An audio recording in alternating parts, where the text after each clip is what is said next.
So let's carry on with more gold information. So far we only covered parts of our blade here. And now we still have a whole lot of work ahead of us here. Also adding this gold information to the rest of the sword. So first of all, I want to go over here to our ram skull. And I'm gonna add some of this information here where we have this ring in the center of the head. And like I was saying earlier, the gold information, that's more for the nice details and the accents.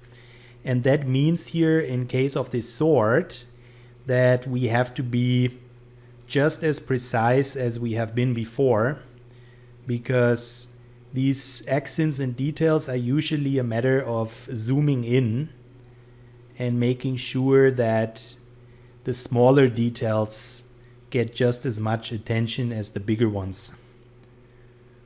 And that means that once again, the shift key is our friend to make connecting lines.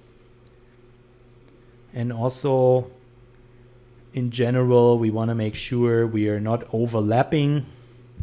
So it's a lot of precision work here with our gold color, which at the moment is still only a yellow, but we're gonna turn it into a gold once we're done with the masking work. So let's also carry on to add this over here at the back of this ring. And I'm just gonna take a part of this here with it. Always nice to have a bit of a break in the silhouette, even if it's the small details. Instead of just one straight line, we have a bit of a break out there to just make it more interesting.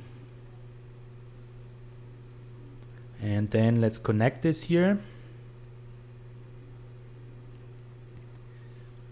And let me see how we're gonna do this. Let's just carry on here to mask the beginning of this part here so that this here is all one color. And then let's look at it here from the side where this part here could also still be a part of it. And on a second thought, I'm gonna Control Z that and take that away here. We already have enough yellow here. And especially if this part here is also yellow or gold later on, then this makes for a nicer contrast here. So, and with a smaller brush, just gonna be taking care of our overlapping pixels that we have here. And here, let's also make sure we got it covered. And now we come a bit here into that top region. And I'm having the brush here on the smallest size to make sure we are as precise as possible. And here I'm gonna just take it away a bit, the information. Let me get a different angle on it here. So here we got some overlaps, which I'm gonna take off. And now I wanna add also some of this gold next to it. Let's carry on with more work here on that ram skull. And here we can have the brush a bit bigger as on that ring.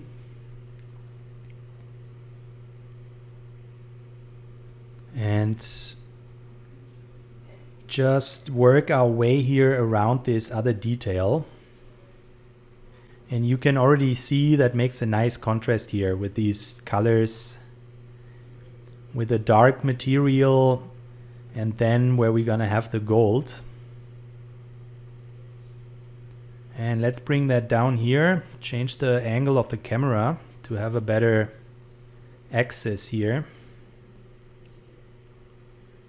Gonna bring that further down here. I'm just gonna switch over here to our color free random to fill in the gaps like we were doing earlier at the blade part. And now back to our gold and carry on here. And let's just be as precise as we can, and I'm gonna undo it and increase our lazy mouse radius. Make it a bit higher, 2.2. And that way it is a bit easier here to do this, but on a second thought, I'm just gonna use our shift key here. I wanna carry that all the way down here. And then over here. And then once we took care of these borders, we can increase our brush size and start painting this element here and fill it all the way here with our masking information. So let's just use Shift key to sometimes also look at it from a different light. If you press Shift and then move the mouse to left or right, you get a different lighting angle on it. And that is sometimes useful if otherwise it's too shiny, which depends from which angle you look at it. So here above our eyes, let's also have it golden. And as you can tell, this is really what this is all about here with the masking work. Making sure that we have these different normal map areas here masked out. And then once we have that, we can pretty much finish our texture in a very short amount of time by adding some nice wear and tear on top of it.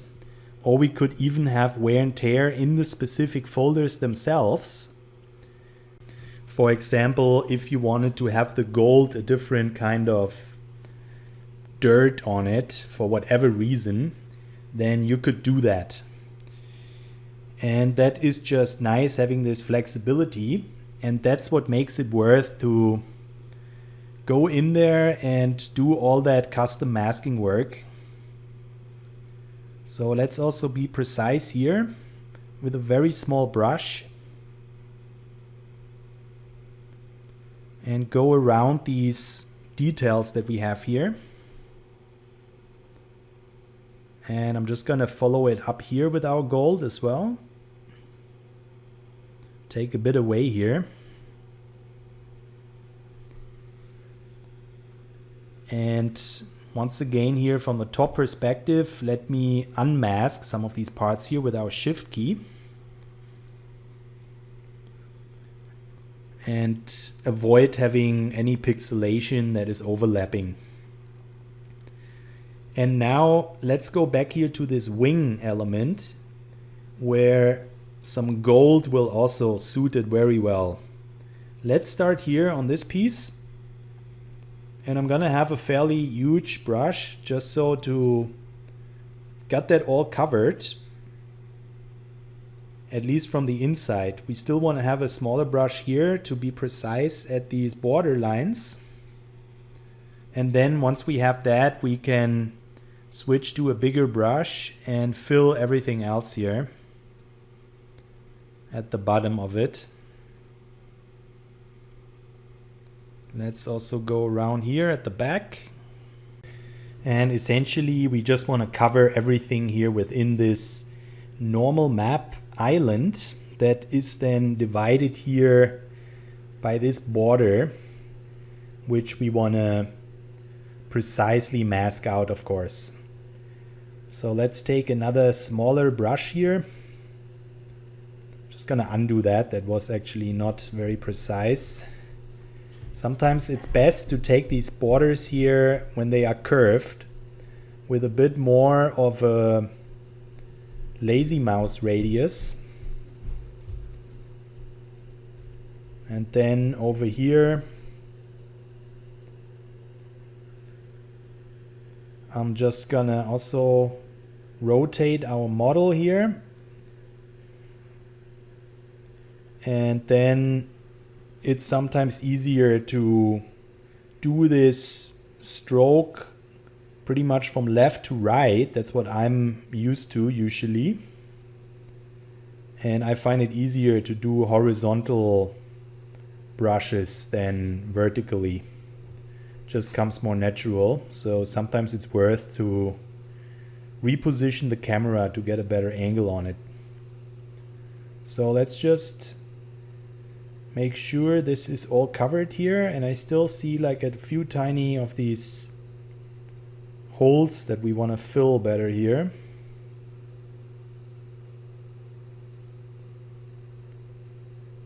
Control Z is your friend sometimes. And I'm still not 100% happy. Some of these things are overlapping, so I'm gonna go back in there. And other than that, we may have to do some extra fine-tuning here. And really just a matter of zooming in as close as possible. And then with these baby steps while pressing Shift, we got it all covered here. And let me also take another look here.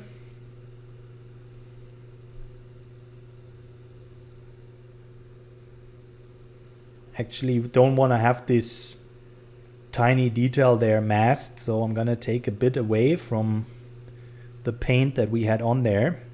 And now let's also fill this here with our gold, or what will be gold once we change the material to it. And pretty much the same thing as before. Just a matter of being precise here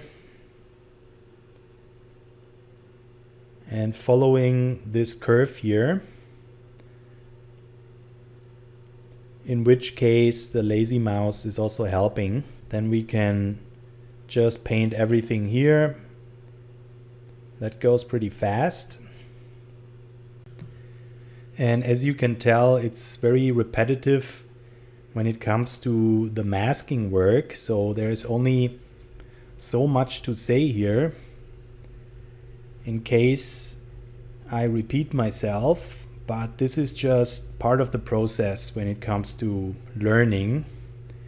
Learning by doing, and that means repeating the same steps over and over, and that makes the practice, and practice makes the master, as the saying goes. And that's exactly what these tutorials are all about. To repeat these steps and complete our texture or unwrap or high poly model. And the more often you do that, the more practice you will have, and most importantly, you will be able to create your own models, make your own textures. Let's go over here to the other model where we don't have these horns in the way. And that will make it easier for us to also fill this part here. So pretty much the same style as the one there on the side, where we have this normal map information here, and we're gonna just have it yellow here on these parts and leave it in our metal look here on the inside of it. And somehow the camera was just making some weird stuff, so I have to zoom back in here. Sometimes Substance Painter, especially if we have it separated out like that, it can sometimes get a little confused with the camera. So in that case, I press F, which zooms us out, and then just zoom back in. So let's just have a very small brush here. Follow along these borders. And that looks pretty decent there. So let's carry on here. And I want to also have our gold here on this segment. So I'm gonna press Shift, make a connecting line, and then carefully follow it along this path here. Just gonna fill in these tiny gaps that sometimes happen. Same as here. I think that's a problem when lazy mouse is on. I notice this happens when lazy mouse is on. When I turn it off, this is usually not a problem. Especially lazy mouse in combination with pressing Shift will sometimes make these gaps. So let's also make these borders here first as precise as they can be, and then we can come in there with a bigger brush and fill it all up.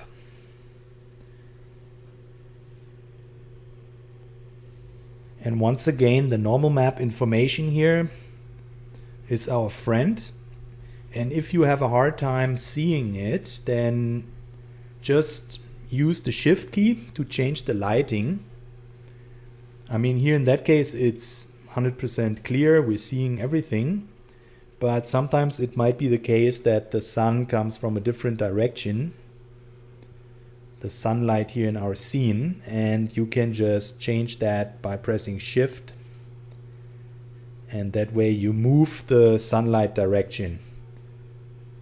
Which, by the way, is the same thing in Marmoset. And I'm pretty sure there are other software out there where it's also the case. And that is very important once we get to the Marmoset part later, which won't be too long. There's really not so much to say about it, but it's gonna be a nice addition at the end of this tutorial. It's kind of the reward for our hard work that we put into this model here, that we will make some nice renders with it then later to really show off the good work that we did. So now this part here also makes for a very nice contrast with our dark material, and I want to have even more of the gold here on top of it to make this contrast even more clear here. And here I was overlapping a bit, so let me just come back in there with a unmasking brush by pressing X. And then let's carry on here. And the gold is pretty much overwriting our black material that we have under it due to the way that we stacked our layers, the folder hierarchy. And then we have this piece here also almost complete. Aside from this part here, where it's gonna look really nice once we follow it all the way around here.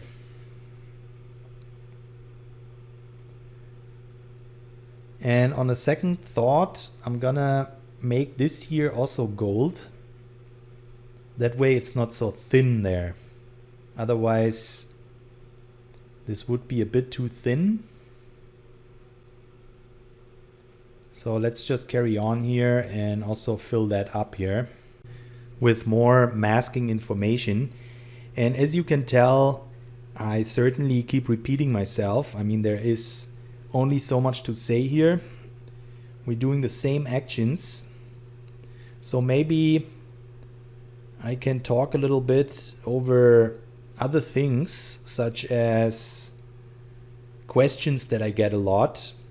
And then when I see something important that is worth mentioning, I will make sure to mention it here as we are doing the texturing. So one of the questions that I get a lot is obviously, how did I get into the game industry? And how would I recommend to approach it nowadays for someone who wants to get into the game industry?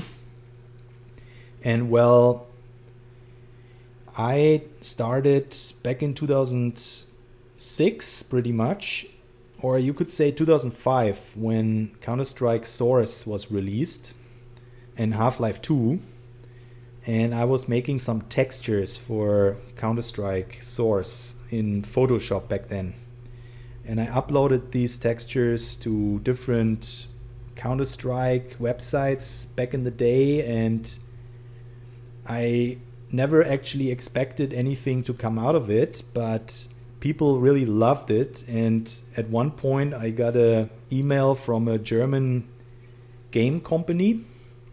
I am from Germany, so it was also a German company that approached me, and then they invited me to their office. I was of course absolutely shocked and happy at the same time, because at that moment of time I was actually working as a so-called media designer, which means I was making advertisement stuff, and to be honest with you, I didn't like that job.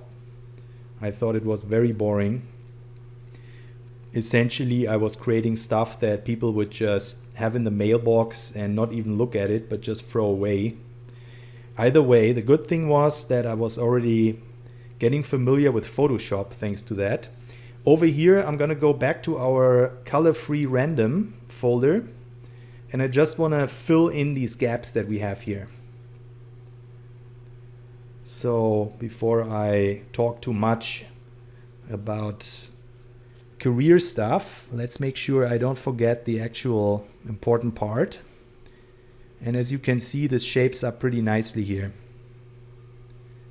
So still on the color-free random here, just making sure that this is also as detailed as it can be here.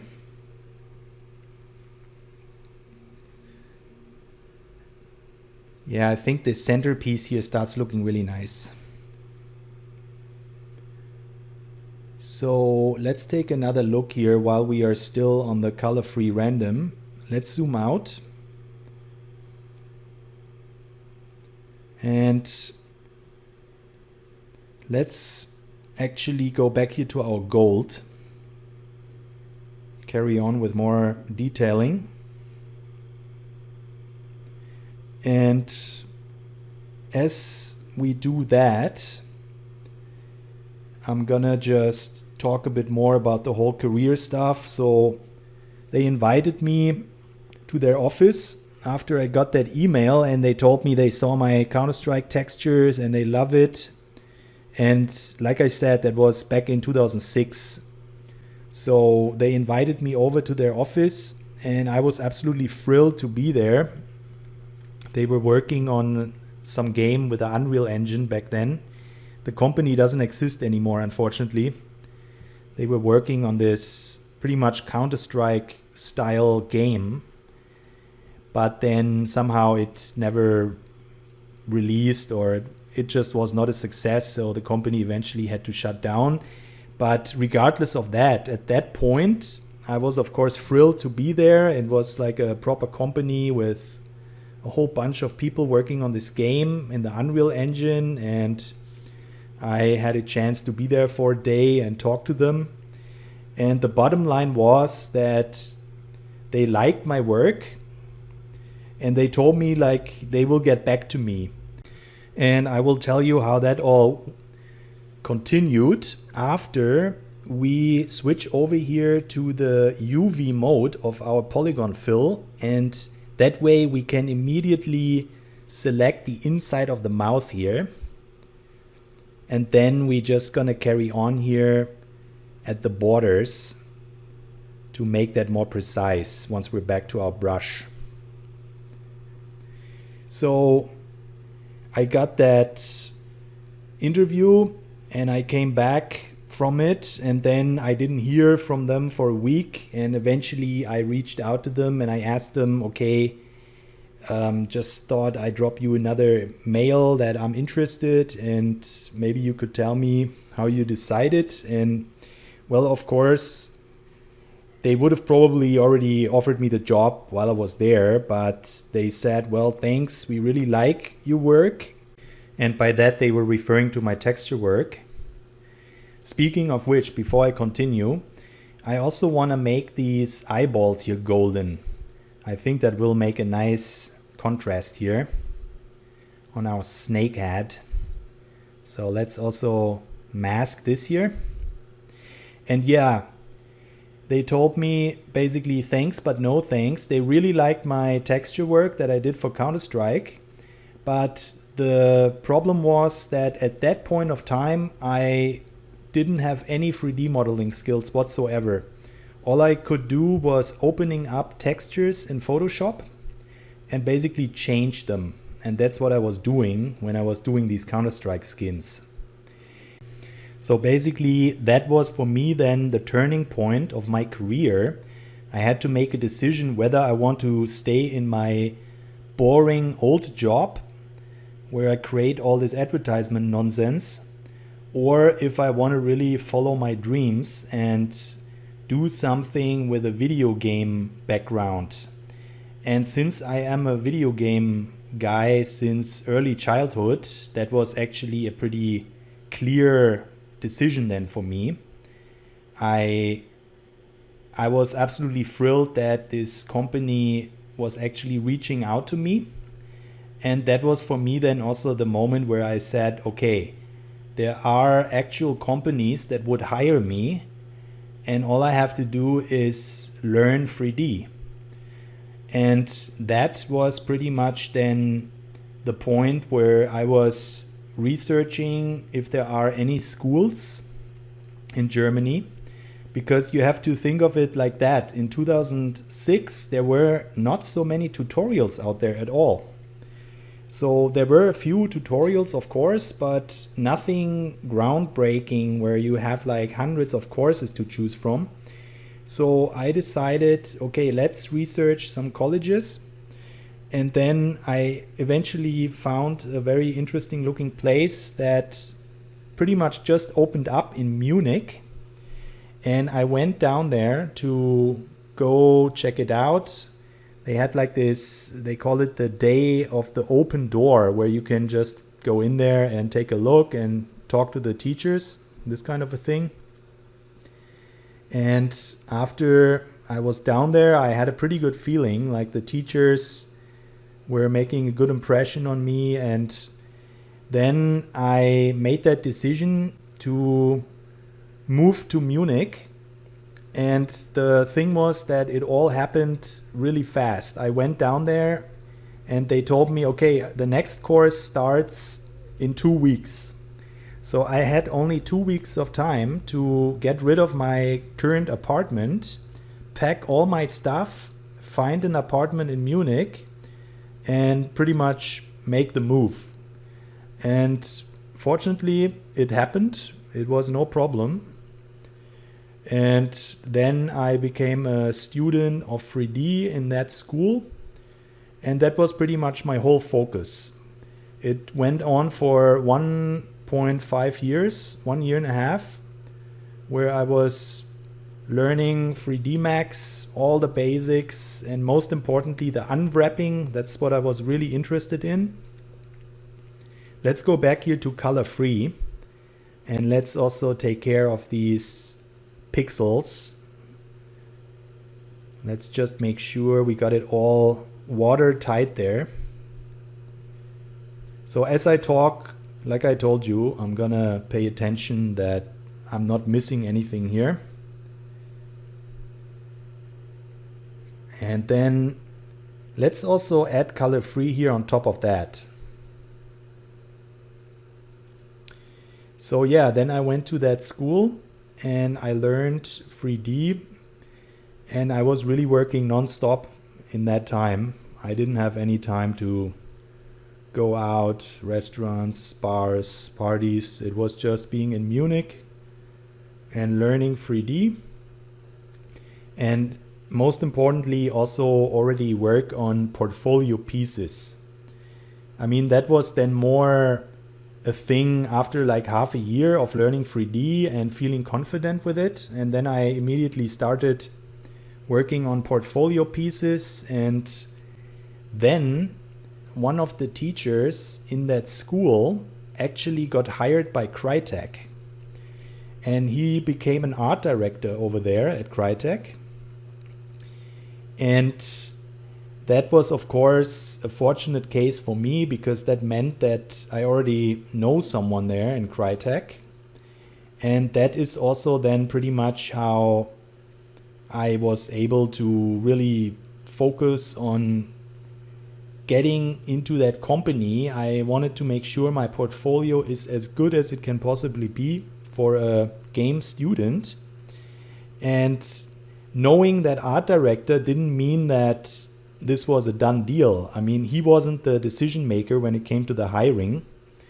There were also the art leads that needed to be happy with the work. And let me just go back here to our gold layer. And no, Substance Painter didn't crash. Thank you. For a moment, it looked like it was going to crash. Now I want to go back here to our gold layer and unmask parts of this stuff that I was painting on there earlier. And yeah, essentially I was working until the last day on my portfolio, as long as that course was still going at the university. And then I sent that application, and I was then getting an art test from Crytek. Of course, I was already thrilled to hear back from them. And that art test then went also successful, and I was invited over for an interview, and that was pretty much it. Then I was at Crytek after that university course, and that's how the career started. And yeah, that was a lot of hard work, but it really paid out. And I was, of course, very fortunate to get into Crytek, because in Germany there are not that many video game companies to begin with, and especially not in 2006. I don't even know exactly what it looks like nowadays. There's probably more. There's Ubisoft in Berlin, and also in other parts of Germany they have places. And of course there are a lot of excellent German game companies, but not as big of a market as in North America. And that's also where I wanted to be. And after Crysis 2 successfully shipped, I was actually contacted by Ubisoft Toronto, and this was then for me pretty much the moment where I decided, okay, it's time to move over here to Canada, and that's where I am still today. So this is pretty much the story of how I ended up in Canada and how my career progressed. I'm not working at Ubisoft Toronto anymore. I actually joined Digital Extremes in 2016. And I still work there. And thanks to working on Warframe, I was also finally able to learn ZBrush. And otherwise, this tutorial that you're following here wouldn't exist. This is exactly the workflow that I'm using on Warframe. Every day working on weapons for Warframe. And finally, I got the chance to learn ZBrush. And that is definitely something that I was always missing before, because I was a very hard surface oriented guy. And now I can finally also do things with ZBrush, and it is certainly a powerful software that every artist should know. And it took me actually way too long to learn it. However, I am very thankful that at Digital Extremes I'm able to learn from excellent ZBrush artists, and that certainly helped me a lot. And let's take another look here at this piece, that sphere. Let's also color this here in gold, the tips of it. Let me just find a different angle here that is easier to look at on our isolated sphere. Let's wrap this around here with a smaller brush. And one thing that you might wonder is, okay, that is all great for you, but how do I get a job in the game industry? And that is, of course, something that can't be just answered with a simple answer. But one thing I know for sure, and that never changed ever since I got my job until today, that first of all, there will always be plenty of competition, and the only way that you can really make a case for you is to have a top-notch portfolio.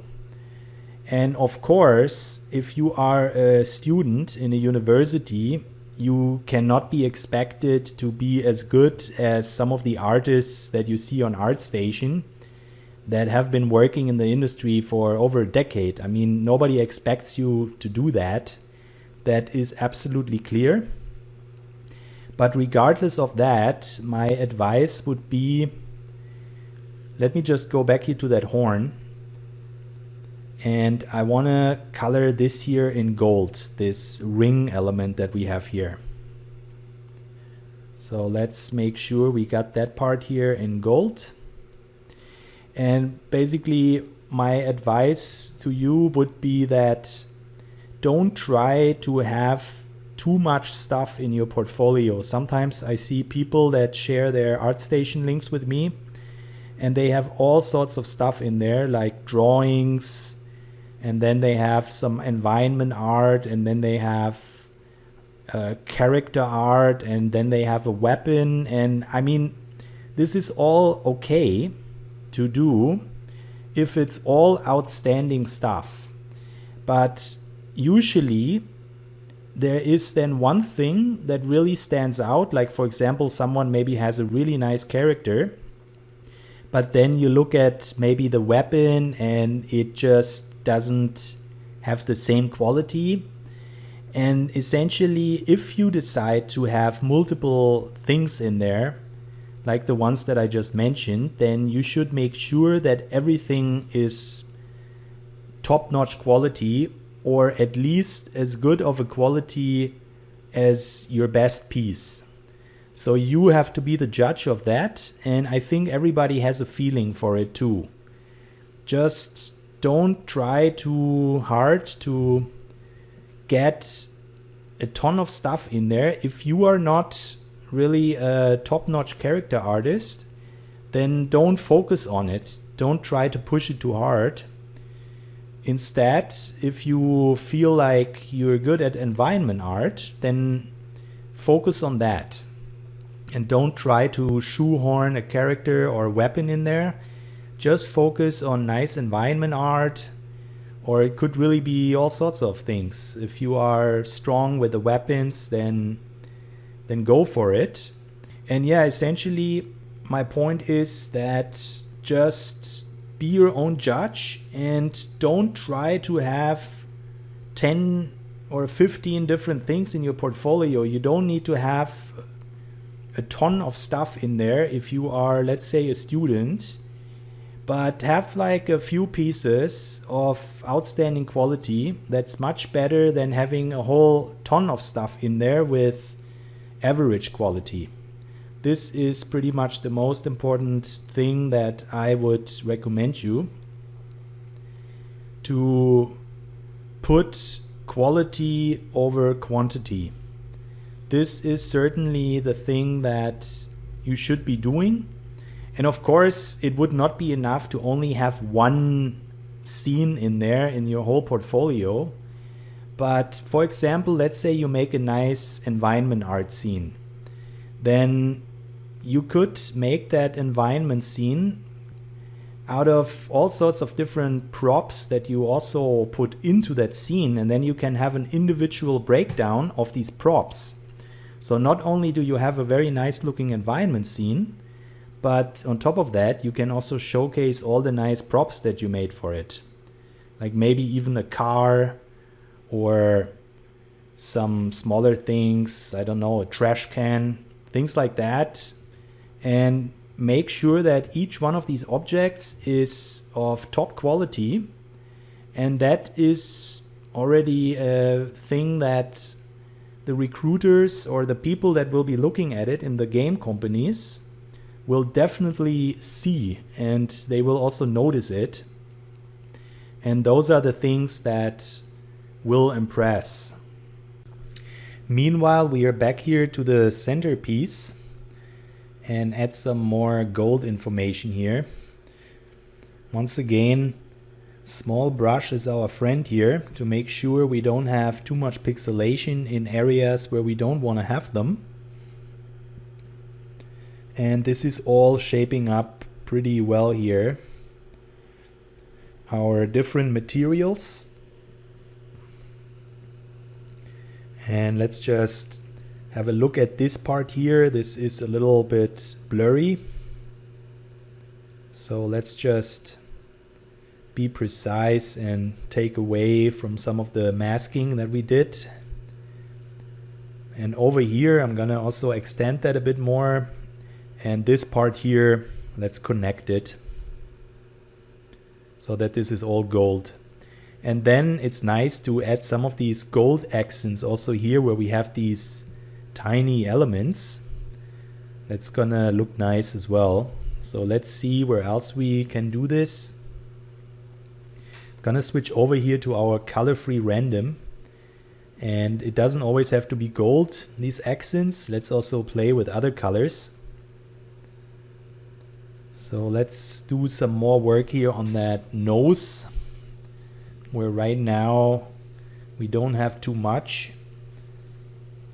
And that's gonna make it also look way more interesting once we have some color information on there. So here on that piece, I'm just gonna take it all the way up there with our dark color, or whatever color you want it to be. And here earlier, apparently I missed some spot there. And now that I zoom in here as well, so let's just fix that. And here we got some overlapping, so I'm just gonna erase this here. So let's carry on with some smaller line work with our gold material. And I'm gonna also turn on our lazy mouse because I want to have this same kind of a line here on that side. And I'm actually on the wrong material. I want to be on the gold. So I'm gonna take it here and then have a bit of a curve coming down here to the right side, and then with shift we connect it over here. And then have this line coming down here to that part and carry it over here. And let's just fill these gaps that we have there individually. Like I was saying earlier, sometimes that happens with the lazy mouse in combination with pressing shift, that we get a bit of these breaks there in between. So we just have to go back and fill it up, like down here. And that is also gonna make a nice detail here, this line. Let's just take a look at it here, zoomed in. And overall that is looking pretty good. Just gonna give it one more click here. And yeah, I think that blade part is really very nice with these lines that we got here. Just gonna make it a bit more bolder here on these dots, or these little knobs, not sure exactly what to call them, tiny details. And let's take a look at it here at the back, see where we can add some more gold information here. And I'm thinking we could also add some here. Since we have it mirrored, it's also appearing on the other side, so we don't have to worry about it. Let's just add some of these gold elements here. I want to go back here to our color-free random and also take away some of this information so that we just have some of the metal there. Doesn't all have to be gold. These tiny details can also be metal, which will also look cool. And while still being on the color free here, I want to add some extra color here on top of that thing at the snake hat. And let's just expand that a bit more here to the side.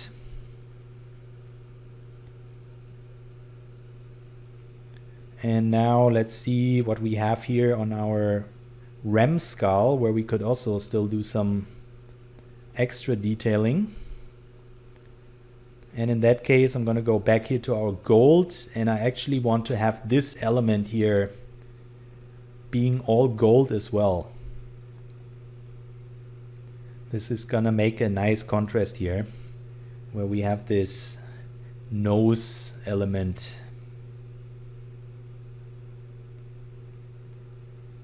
Let's just follow that up here. Once again, I'm pressing Shift. And then follow that curve here and fill out the blanks that we have here. So let's just make sure nothing is overlapping. And then I'm gonna go back here to color free random, and elements like that here will also look nice here if we have them stand out just on their own as metal parts. And here I'm gonna just invert our mask so that we paint it black. This can go either way pretty much, these kinds of details. And over here, let's also use our dark material to add some of these details here with color. And let's see what else we got here.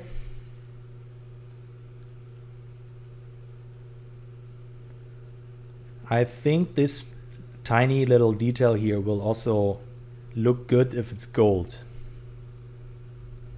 So let's add that. Take away here from this overlapping. And just being zoomed in and as precise as we can be. And that way we have a bit more of an interesting detail there at the bottom of the horn.